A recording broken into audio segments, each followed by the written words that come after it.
Éxito Radio no avala ni certifica los contenidos y opiniones que emiten sus conductores y invitados durante la programación, siendo responsabilidad de quien lo emite.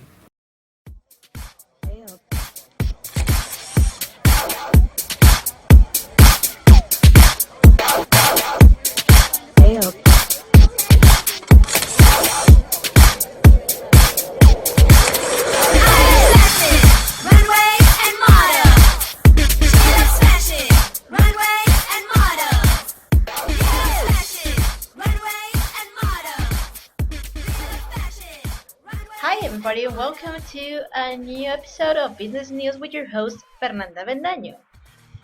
So, we are starting right now with some business news, as the radio broadcasting is. So, we are starting right now with China, on the other side of the world, and it says that China it has a lowered growth target around 7%, and is the slowest expansion in 24 years in the last year.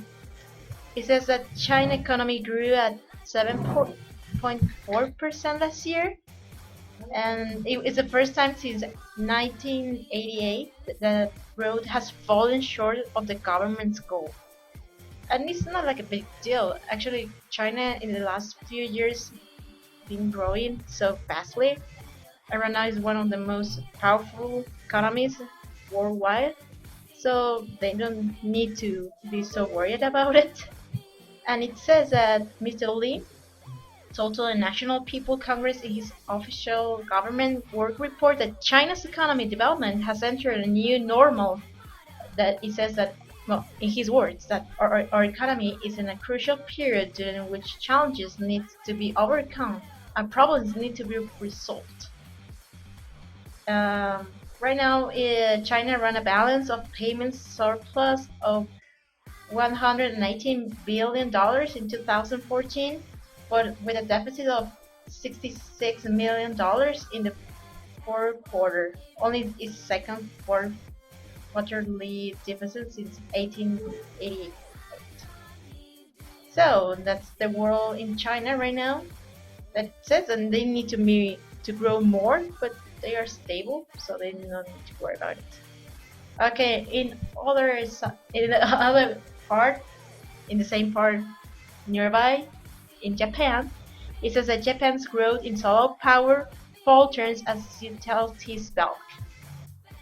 Is this news about that actually the country Japan has invested in uh, many things related to worldwide, has invested in solar use and has floated over the two solar systems.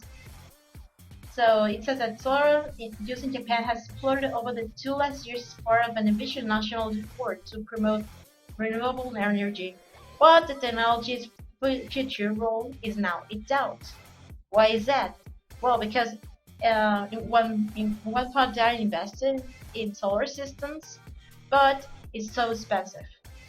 And it says right now in Makurasaki, a remote city in Kagoshima, the local airport, when unused for a decade, a victim of economy and population decline, but now it has like 4,200 food runaways covered end to end with solar panels, a project under the co-ownership of the leasing company and of this company called Kyushu Electric. In numbers, well, this city will receive about 85 million yen, or like 700, it will, oh, 85 million yen in annual revenues, mainly from leasing land. It's still like a good thing for them, but after that, they're like doubting if solar systems are like giving money to the economy itself. It looks like it is, but not at all. Okay, coming back to this continent, in Brazil is coming to recession, as we know, Brazil was the host of the latest football games, and there were a lot of controversy between because Brazil is not like a stable and powerful economic economic country, but they did all these uh, football match and all that, and well, a lot of people were angry about it. And right now we have the consequences: the crash of a titan. Brazil's fiscal and monetary levels were are high. As a result, it risks getting stuck in economic rut. It says that growth in the country of Brazil has averaged about 1.3% over the past 4 years. A poll of 100 economists conducted by the Central Bank of Brazil suggests a 0.5 contraction this year, followed by 1.5 growth in 2016. Both elements of that prediction, the mild downtown of the rebound, look optimistic. Besides that, Brazil is facing an accurate water shortage that is very harmful, considering that three-quarters of the electricity comes from hydroelectric dams. This is sapping of its energy. To avoid blackouts, the government plans to turn use by raising prices. Rates will increase by up to 30% this year.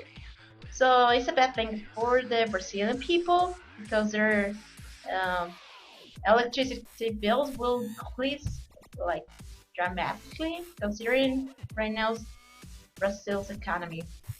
So, well, the best of luck for them. Okay, another news here is about why the oil price is falling.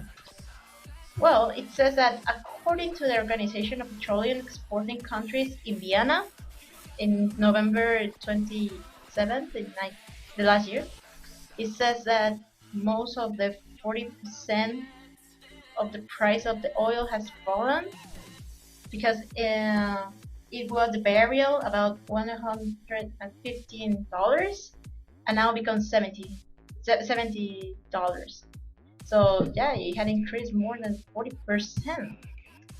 It says here that the demand for energy is closely related to economic activity. It also spikes in the winter in the northern hemisphere and during summers in countries which use air conditioning. Supply can be affected by weather, which prevents tanker loading, and by geopolitical upsets. And well, one like important data here is that Saudi Arabia produces nearly 10 million barrels a day, according to this organization, of oil. So that's why Saudi Arabia is the leadest here country for oil. The demand is low because of weak economy activity, increasing efficiency, and a growing switch away from oil to other fuels. Second, is that the reason turmoil or conflicts in Iraq and Libya, two big oil producers with nearly 4 million barrels a day combined, has not affected their output. The market is more sanguine about geopolitical risks. And the third reason that says here, America has become the world's largest oil producer. Whoa, could you imagine that? Though it does not export, though it does not export crude oil, it now imports import much less, creating a lot of spare supply. And finally, the Saudis and their Gulf allies have decided not to sacrifice their own market share to restore the price. So yeah, there are a lot of allies and allies and not allies within the oil market that is making uh, the price fall. So that's it about the news for today. I hope you enjoyed this quick business news, and I hope to see you about next next week. Thank you very much, and have a nice day. Here is your host, Fernanda Avendaño.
noticias.